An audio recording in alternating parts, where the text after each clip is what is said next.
Hey guys, welcome back to the channel. Today's video is going to be, I think it's going to be pretty quick, a little longer than what I've been posting, but today is going to be my tomato care video. I've learned a couple of things. I think I've learned a couple of things that I want to pass along about tomatoes, about the care of tomatoes, and what you can do to sort of alleviate pest issues that you might be having. I'm feeling pretty confident that I have more of a clue now than what I did have, so just want to pass that information along to you guys. So on that note, let's get into the video. All right guys, here are the tomatoes. Like I said, I've learned a couple of things about tomatoes. I've been keeping a very close eye pretty much on my entire garden for little bugs and such. Very early on, I had aphids on some of the leaves of my tomatoes. This tomato plant right here was the first to get aphids, and I hadn't put it in the tomato cage right away, so the base actually split on me. So a lot of the, A, it was weak because of the split. B, a lot of the leaves were touching the ground, and I think that definitely makes plants more susceptible to bugs.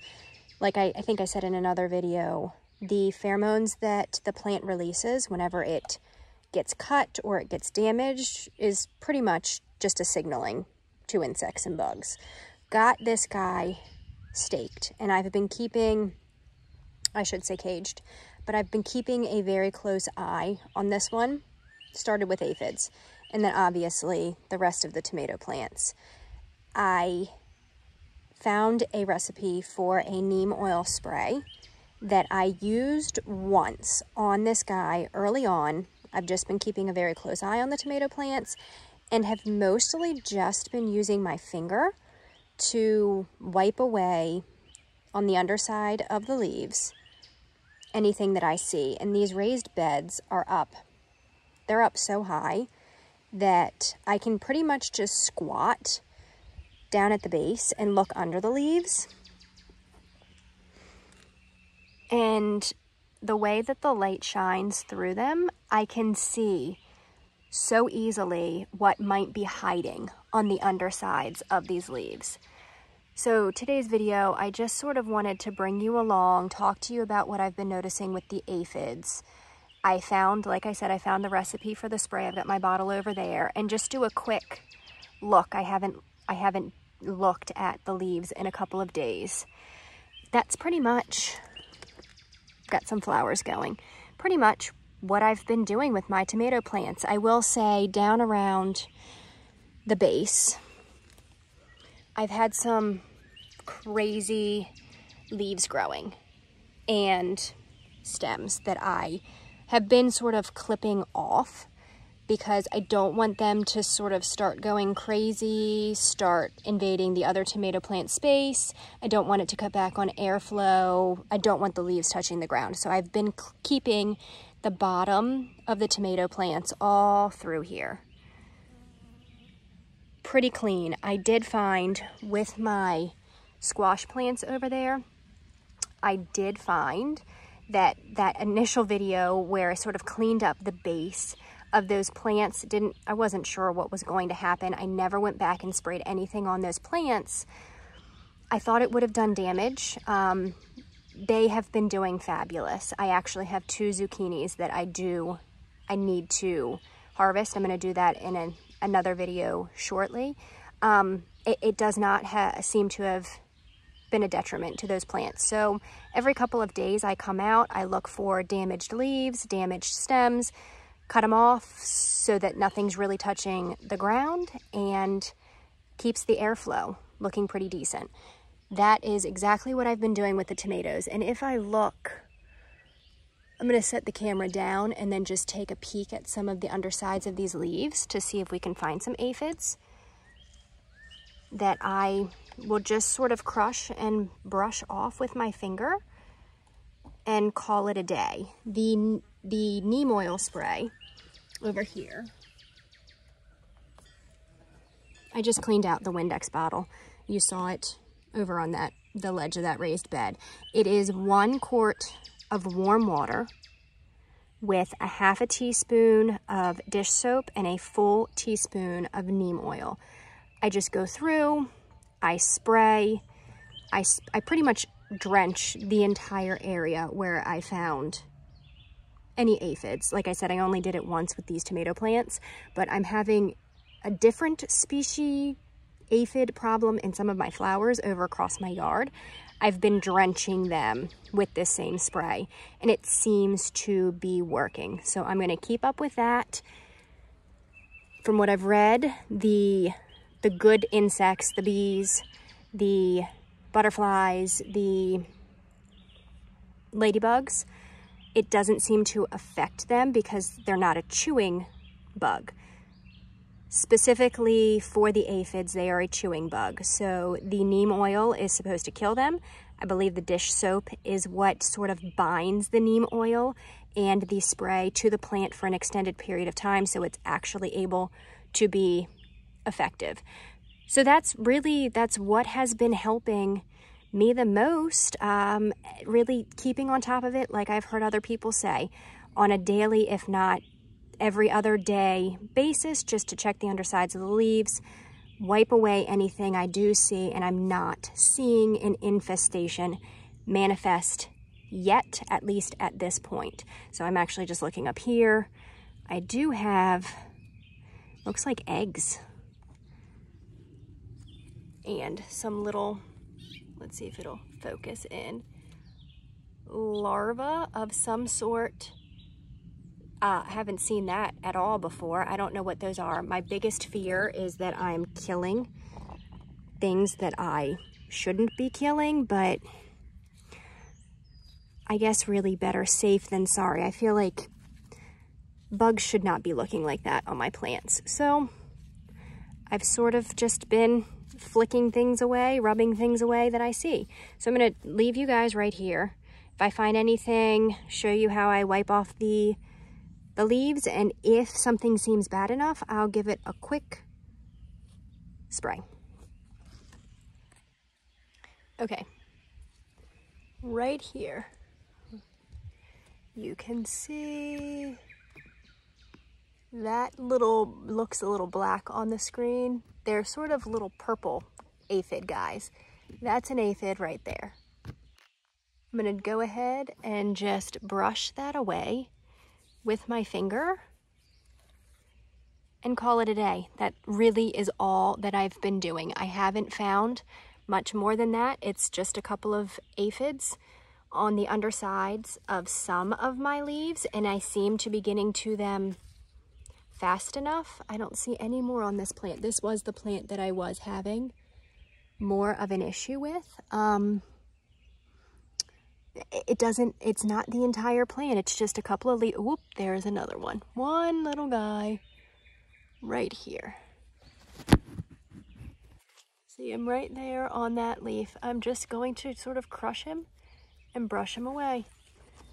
And that's all, that really is all I have been doing. I don't have a huge garden, so it's been working out fine to just go through, take a couple of minutes each day, look at, aha, there's another one right in here.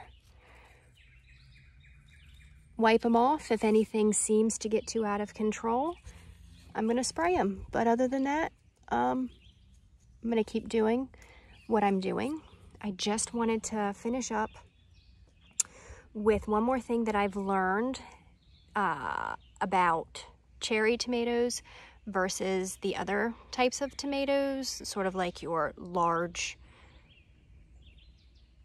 canning type tomatoes. I've got cherry tomatoes and I've got the canning type tomatoes. The canning type tomatoes are determinate, so they're only going to grow so big, and I think the tag said that I didn't need to stake them or put them in a cage. I have them staked and put in a cage just because I do. They do seem quite big. For those types of tomatoes, you are supposed to pluck off the suckers that grow in between two branches, and I'll show you on this one. The sucker, where did it go? Which one was I looking at? I guess this is a sucker that has gotten quite big, but this is a cherry tomato. If you're dealing with cherry tomatoes, from what I found, you do not get rid of the suckers that grow between the original stem and this older stem that's branched off. With the cherry tomatoes, you let it grow because it doesn't take away from the strength of the plant or the plant's ability to send energy through the plant, I guess you would say, to produce the fruit. Now with these three guys in here are the ones that are going to be canning tomatoes, and you can see my little tag in there. They're called Health Kick tomatoes.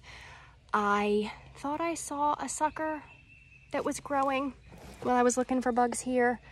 Let's see if I can find one. These ones I have been plucking out right here, the suckers.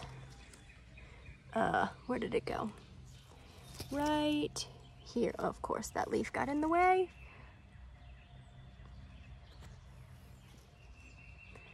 Right here. I'm gonna go ahead. I believe that's what a sucker is. I mean, somebody tell me if I'm wrong, because these are what I have been plucking away on my canning tomato plants. That's pretty much the information I have for you guys and what I've been doing with my tomato plants. They seem to be growing good. I've got flowers. I've got some fruits forming here. There's some fruit right in here. Oh, goodness grief. How do I get in there? Right in there. Right here. Got a little fruit. Oh, goodness. There it is. Starting to grow. So that's kind of exciting. I've got a whole cluster on this cherry tomato starting to grow. So hopefully I have some success with that. Oh, I see another sucker right in here. And this is actually, oh, you know what? That might be, this is the one that I don't know what variety it is when my daughter rearranged everything. No, I've lost it. I'll just leave that alone. I don't know if it's a cherry tomato or a regular, I think they were Roma tomatoes. I don't think it's a Roma, but I'm just gonna leave it alone. That's it. That is all I have for my video today. Hope somebody finds it a little bit helpful. I think I've learned a lot about tomatoes. Hopefully they keep growing like this through the season. See you in my next video. So guys, I was walking back to my house after my video with you and the tomatoes at my raised bed, and I completely forgot I had saved in this planter, I had saved one of my Health Kick canning tomatoes to go in this pot. This was my spinach pot that I pulled my spinach out of quite some time back. I was going to take you through the process of planting that guy in this container, and I completely forgot about it. So really quickly, I am just going to dig my hole. I took the plant out of its pot because I'm gonna fill this pot to save some of this soil that comes out of the hole. I don't really want to discard it. I don't know what I'll need. I've pulled my mulch to the side here, and I don't want to cover the mulch when I go to fill the hole back in, so I'm just gonna put the dirt back inside this guy.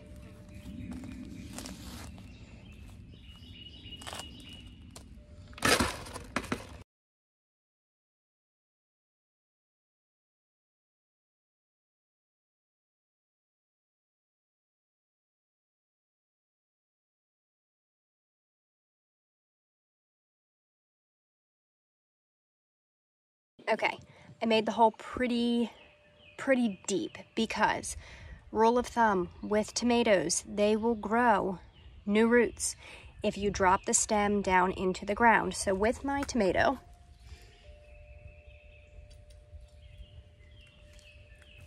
plant right here, scoot him back a little bit, I am going to take this set of leaves off this set of leaves off right here, clean up the base of that stem a little bit, and I'm going to plant him down deeper into the hole, as deep as I can go.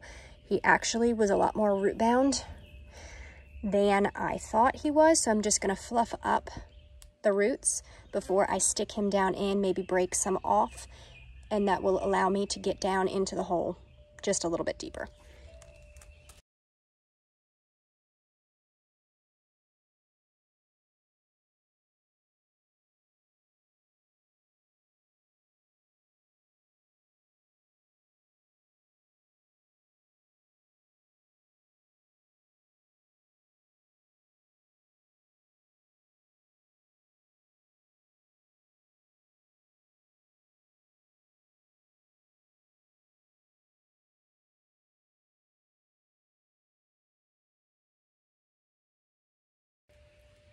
I had to use a stake for him in the pot, in his little pot, because he sort of started falling over, and then